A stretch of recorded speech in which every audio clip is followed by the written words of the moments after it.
그때보다 훨씬 더 강하고 노골적인 어떤 모습이 되지 않을까. 그러니까 눈치 볼 게 이제 더 이상 없는 거죠. 상하와 양원 다 장악을 해버리고 지금 대법원까지 이미 다 장악을 해버린 상태이기 때문에 사실은 트럼프 입장에서는 진짜 아무것도 눈치 볼 게 없는 거죠. 그 전보다 훨씬 더 강력해질 것이다. 강하고 훨씬 더 이방적인 것이다.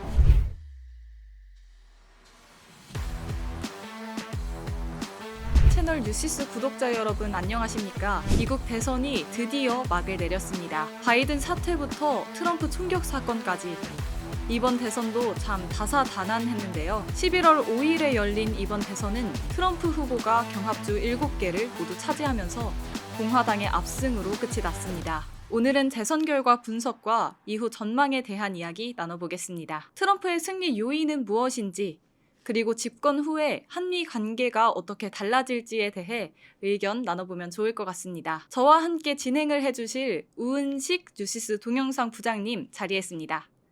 안녕하세요. 네, 안녕하십니까. 중앙일보 기자로도 활동하셨고 지금은 성균관대학교 미디어 커뮤니케이션 학과에서 강의하고 계신 이재국 교수님 모셨습니다. 안녕하세요. 네, 안녕하십니까? 이번 대선 박빙이 될 것이라는 예상과는 다르게 트럼프 승리로 싱겁게 끝난 느낌입니다. 전체적인 미국 대선에 대해 총괄 평가해보자면 어떤가요? 사실 제가 보기에는 전체적으로 이번 미국 대선 결과는 그동안 미국의 한 20-30여 년간에 걸친 그런 큰 변화의 한 부분이라고 이렇게 봐야 될 것 같습니다. 이게 이렇게 말하면 좀 너무 주상적인데요. 좀 구체적으로 말씀드리자면은 사실 지금 미국이 인구 구성 측면에서 큰 변화를 이렇게 장기적으로 겪고 있거든요. 이게 백인들의 비율이 지금 60%, 흑인이 15%, 히스패닉이 15%, 그리고 나머지가 이제 차지하고 있는데 백인 비중이 점점 줄어들고 있죠. 그러면서 사실 미국 사회 전체가 여러 가지 변화를 겪고 있는데 그 주류를 이렇게 구성했던 그 백인들이 아마 자신들의 어떤 지위를 상실하는 듯이 이렇게 느끼면서 거기에 대한 어떤 불안감, 초조함 이런 것들이 반영된 어떤 선거가 아닐까 이렇게 생각합니다. 트럼프 현상이라는 것이 그런 것으로 아마 설명이 돼야지 좀 더 잘 이해가 될 수 있을 것 같다는 생각이 듭니다. 전체적으로 인구 구성이 바뀌면서 그래도 백인들의 인구 구성이 좀 줄어드는 거죠. 그러니까 이민자들이 많이 늘어나면서 그게 이제 백인들의 위기감 이런 것들이 반영이 되면서 야, 트럼프가 우리를 지켜줄 거다. 이런 게 좀 표심으로 나타났다. 조금 더 구체적으로 말씀드리자면 제가 보기에는 전체적으로는 어떤 사회 문화적으로 트럼프 이전에 사실은 2016년 이전에 대통령은 흑인 대통령이었습니까? 오바마 대통령이었죠. 네, 그래서 흑인 대통령을 사실 미국이 선출했다는 것은 굉장히 큰 사건이었죠. 그런데 그 이후에 또 힐러리 클린턴이 네. 여성 대통령으로 이제 후보로 출마를 한 것이죠. 그래서 그걸 받아들이기가 쉽지가 않았던 것이 아닐까 전반적으로. 그래서 물론 주류 백인들도 변화의 어떤 흐름 이런 것이 다양하게 이렇게 변화하는 그런 것들이 거스를 수는 없다고는 생각하지만 너무 급격하다. 자기들의 어떤 지위가 너무 급격히 좀 뭐라 그럴까요? 훼손당한다는 어떤 생각을 한 것 같아요. 그래서 사회 문화적으로 그런 측면이 있고, 그 다음에 이제 두 번째로는 대외적으로 어떤 중국이 부상한 것이 지난 한 20-30년간의 어떤 중요한 변화잖아요. 그죠? 그래서 미국의 어떤 강력한 라이벌이 없는 그런 경쟁 관계에서 있다가 지금은 어떤 유의미한 라이벌이 생겨버린 거죠. 그래서 그런 데서 오는 어떤 초조함도 반영이 된 것 같고, 그리고 마지막으로는 요거는 이제 다른 데서는 이야기는 많이 안 하지만 제 해석이긴 한데 지난 30년간 제일 큰 변화가 여러 가지가 있지만은 크게 말해서는 디지털 혁명이 있죠. 디지털 혁명이 있으면서 경제적으로 뿐만 아니라 모든 어떤 사회적인 측면에서 완전히 급격하게 빠른 속도로 변화하고 있는데 그 변화를 사실은 감당을 못하고 있는 것이죠. 일부 어떤 주류 백인들 중에 일부는 트럼프 당선의 주요 공신이라고 하는 앵그리 화이트라고 하는 것들이 그게 결국에는 저소득 백인 층인데 이러한 어떤 디지털 혁명의 어떤 변화를 다 따라가지 못하는 이러한 백인들의 아마 이런 불만 또는 불안함 이런 것으로 앞에 이야기했던 두 가지 어떤 요소와 합쳐지면서 드러난 것이 아닌가 이렇게 생각합니다. 교수님 방금 전에 말씀 주셨는데 이번에 트럼프 대선에서 당선이 되면서 이 두 가지 또 기록을 세웠는데 트럼프가 그 중에 하나가 이 2016년에 이어서 아까 말씀 주신 대로 이 두 번째로 미국의 최초의 여성 대통령을 저지한 대통령이 됐습니다. 힐러리 클린턴과 그다음에 카말라 해리스 이 거의 문턱까지 왔는데 여성 대통령 탄생을 저지한 후보가 공교롭게 또 트럼프 후보가 됐는데, 해리스 후보는 이번 이슈 때 그 어볼션, 낙태 이런 여성권 문제를 전면에 들고 나와서 이렇게 선거전을 좀 띄었거든요. 그럼에도 불구하고 어찌됐건 여성표를 가져가는데 실패를 했단 말이죠. 어떻게 보십니까? 일단 해리스 후보는 약체 후보였죠. 누가 봐도 약체 후보였는데 그 약체 후보의 어떤 이유가 뭔가 하면은 자신이 어떤 그 대통령 후보로서의 어떤 자격을 쟁취한 게 아니고, 잘 아시다시피 바이든이 그렇죠. 그 어떤 중간에 낙마를 하면서 그냥 승계를 해버리는 그런 셈이 돼버렸죠. 그러면서 사실은 약체 후보가 아니라 강한 후보가 될 수도 있었는데 그 뭐 승계를 하는 그런 셈이 돼버리면서 자신의 어떤 서사, 내러티브를 확실하게 이야기할 수 있는 기회가 없었던 것이죠.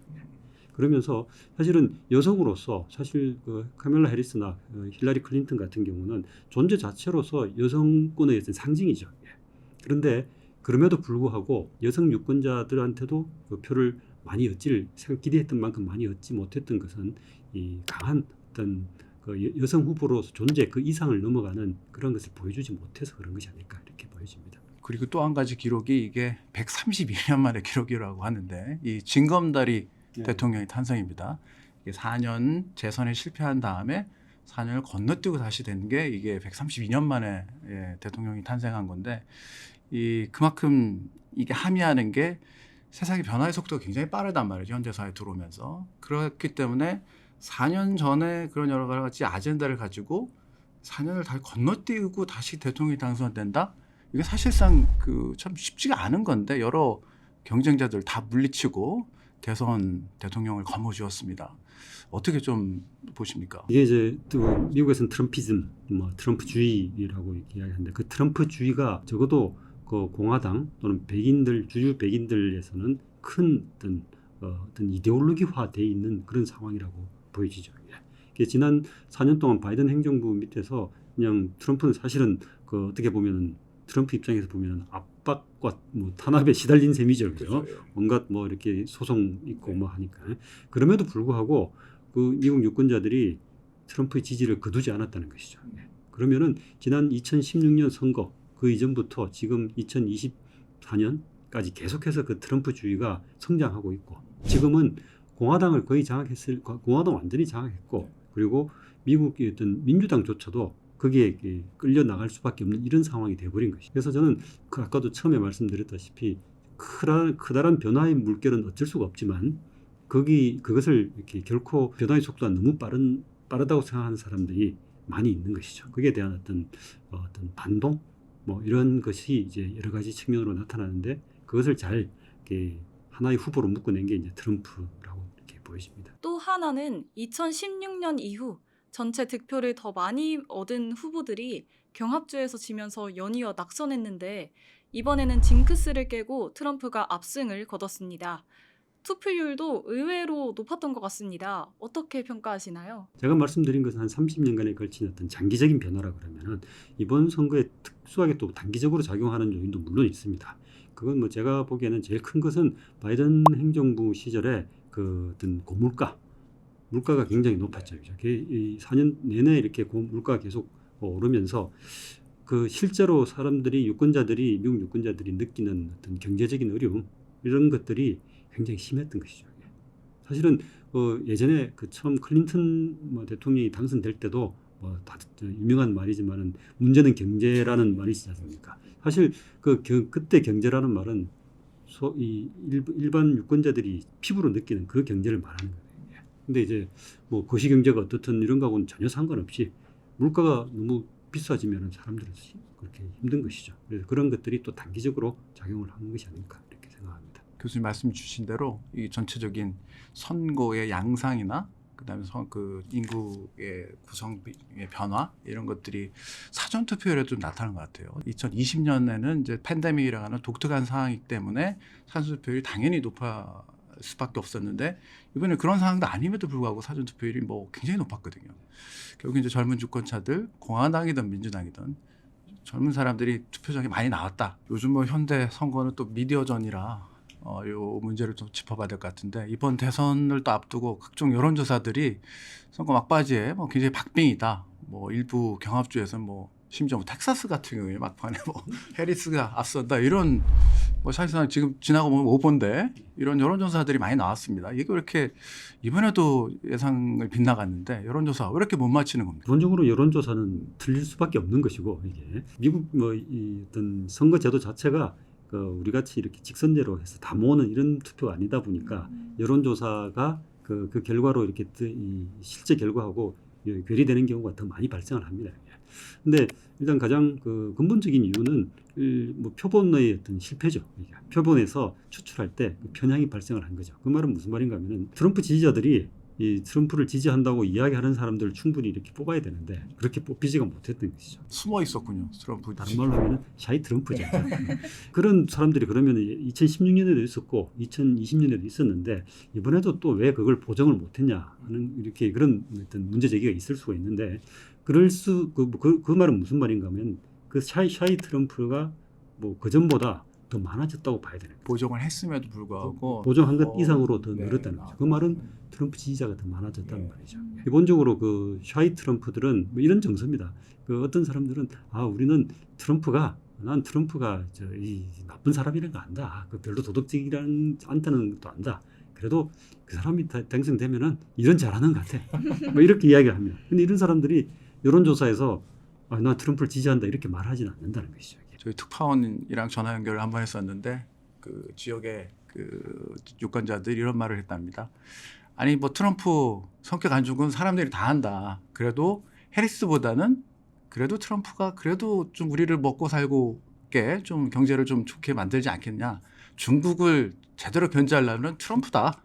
이런 얘기를 한다고 하더라고요. 별로 이제 도덕적인 후보 이런 거는 별로 트럼프에 기대를 안 하는 거죠. 이미 그거는 이제 다 지나간 이야기고 볼장 다 본 그런 거라고 이렇게 생각하니까 뭐 더 이상 이야기할 게 없는 거죠. 네, 선거 전략도 빼놓을 수 없을 것 같은데요. 마가라고 하죠. Make America Great Again. 이 슬로건을 또 들고 나왔던데 어떻게 생각하시나요? 저 마가라는 것이 미국을 위대하게라는 말이잖아요. 그 말은 미국이 위대하지 않다는 것을 전제하고 있는 거예요. 지금 한때는 위대했는데 지금 미국이 위대하지 않다. 다른 말로 하면 위협을 받는다는 것이죠. 미국도 위협을 받고 나의 어떤 경제적인 어떤 지위, 사회적인 지위도 위협을 받는다는 것이죠. 그 위협을 받는 그 불안감에 호소를 하는 그런 것이 이제 마가인데 거기에 뭐 필요한 것은 당연히 이제 분열적인 정책이 될 것이고 대내적으로는 분열적이고 그 다음에 그 어떤 강한 힘을 강조하는 이런 권위적인 어떤 그런 것을 이야기를 할 테고 그리고 그런 어떤 슬로건을 이야기할 때 굉장히 노골적으로 이야기하는 것이죠. 이게 이제 트럼프 대선의 특징이죠. 매우 선거 전략적으로 훌륭한 슬로건이네요. 아주 훌륭하지. 이번에 뭐 뒤늦게 대선에 뛰어들긴 했습니다만 이 트럼프의 승리는 이 바꿔 말하면 해리스의 그 선거 캠페인의 패배라고 볼 수 있는데 해리스 캠페인 어떻게 평가하십니까? 해리스 캠페인은 아까 말씀드린 대로 약체 후보의 어떤 전형을 그대로 보여주고 있는 것이죠. 약체 후보가 뭐 처음부터 약체 후보라는 것이 아니라 강하게 이렇게 강한 후보로 뜰 수 있음에도 불구하고 그 기회를 놓쳐버린 것이죠. 사람들이 이제 그 당시 그 선거 기간 중에 다른 미국 출신 친구들한테 물어보면은 해리스라 그러면 생각나는 게 없다고 합니다. 해리스 그러면은 여성이고 뭐 흑인 뭐 인도계 쪽이고 근데 뭐 그런 생각이 드는 거예요. 특징적인 어떤 컨텐츠가 없군요. 네. 이게 사실은 바이든 행정부의 부통령으로 4년이나 있었으면서도 부통령으로서 어떤 성과라는 것이 거의 뭐 우리 귀에 머리에 떠오르지도 않고 그 다음에 앞으로 뭘 하겠다고 하면서 어떤 구체적인 것도 제시를 못한 거죠. 물론 제시를 했겠지만 그게 유권자들의 귀에 들어오지 못하게 충분히 못 들어오게 한 그런 어떤 전략적인 실패가 있었던 것이죠. 근데 그게 저는 그 후보 자체가 잘 못해서 그런 것이라기보다는 미국 민주당 전체의 어떤 실패라고 보여집니다. 그리고 미국에서는 기본적으로 경선을 거치면서 후보가 진짜 강해지는 그런 어떤 과정을 거치는데 해리스는 그런 과정이 없이 이렇게 됐기 때문에 유권자들 입장에서는 저 사람 갑자기 그냥 그냥 뭐 감 떨어진 거 작업 받아 먹은 거 아니야 하는 생각을 하게 된 거죠. 트럼프 재집권 시즌2 시대가 열리는데 가장 큰 변화는 어떤 것이 될까요?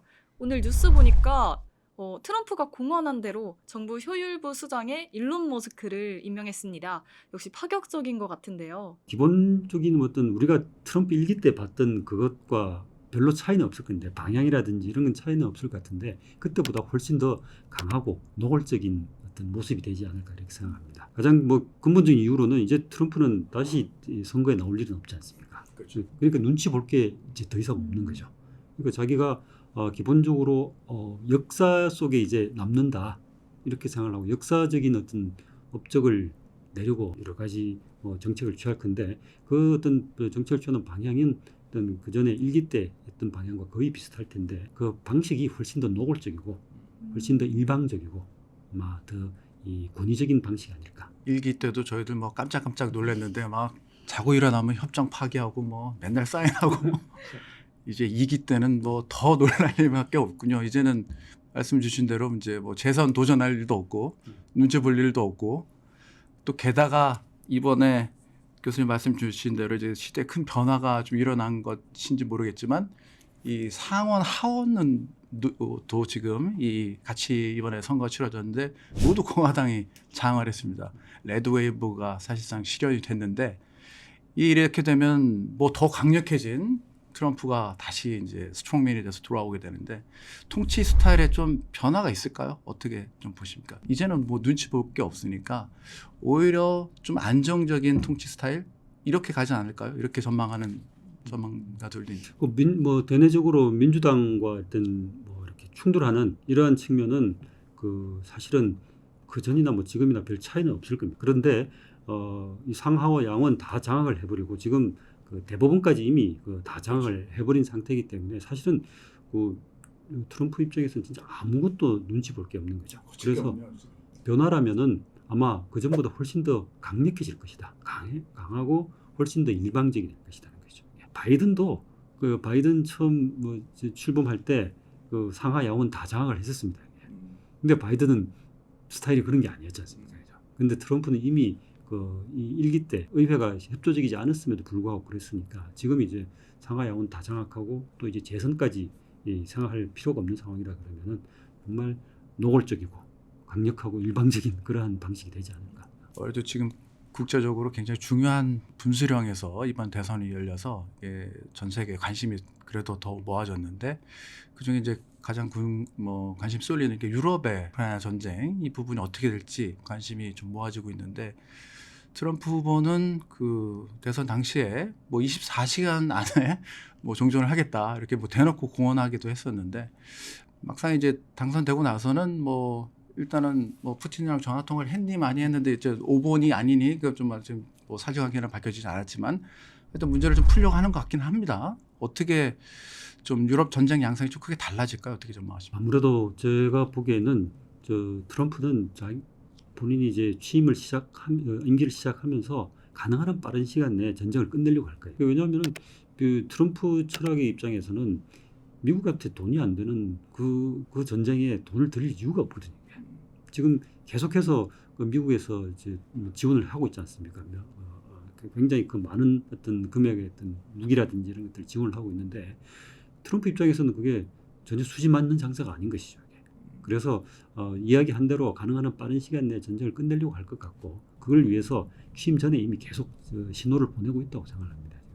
그 전에 이미 아까 말씀하신 대로 푸틴이라든지 또는 뭐 젤렌스키하고 계속 뭐 통화를 하면서 뭐 이제 전쟁은 끝날 것이고 끝내는 방식이 이제 문제가 되겠죠. 어떻게 끝내느냐가 중요한 거겠죠. 젤렌스키한테 이게 지원을 이제 뭐 중단하겠다. 어느 정도 선에서 휴전을 하라. 뭐 이러한 뭐 크게 말하면 그런 모양이 되지 않을까 싶습니다. 또 한 개 축이 아까 말씀 주신 대로 중국입니다. 중국과의 관계가 과연 어떻게 될지 사실상 이제 고관세 그다음에 중국의 사실상 전쟁을 선포한 그 일기가 사실상 트럼프 때 시작된 거 아니겠습니까? 이제 다시 이제 더 강해진 트럼프가 돌아오게 되는데 70%의 고관료를 때린다 뭐 이런 얘기도 나오는데 뭐 악화 일로는 뭐 분명한 것 같습니다. 근데 어떻게 좀 전망을 하십니까? 미중 관계. 어르고 달래는 이런 게 아마 같이 나오지 않을까 싶습니다. 예. 아마 그 전에 일기 때 그전 행정부가 아무도 하지 못했던 그런 네. 고세열의 어떤 관세를 때려버린다 이런 것을 보여줬으니까 이제 중국한테도 중국도 이제 충분히 그걸 학습한 효과가 있죠. 그죠? 긴장하고 있겠죠 지금. 네. 저 최근에 이제 시진핑이라든지 뭐 이런 사인 내는 걸 보면 좀 그런 게 보이지 않습니까? 예. 아마 그래서 이제 이 트럼프도 그걸 잘 알고 있을 거고 트럼프주의의 특징이 단기적인 어떤 미국 우선주의지 않습니까? 미국 우선주의인데 지금 눈앞에 그 성과가 보여야 되는 거니까. 그래서 아마 미국 기업들 이런 어떤 보호하는 미국 유권자들을 보호한다는 명목으로 미국 기업들을 보호하는 형태의 어떤 각종 통상 정책이 이루어지지 않을까. 트럼프 미국 입장에서는 그 일기 때하고 다른 게 딱 하나 있습니다. 우리나라 대통령이 바뀌었습니다. 지지율 50% 대통령 상대하는 거하고 20% 대통령 상대하는 건 당연히 다르겠죠. 쉽죠. 안 부른다는 보장은 저는 없다고 생각합니다. 이거 했으니까 이들 10조 아니라 20조입니다. 이렇게 할 가능성도 충분히 있다.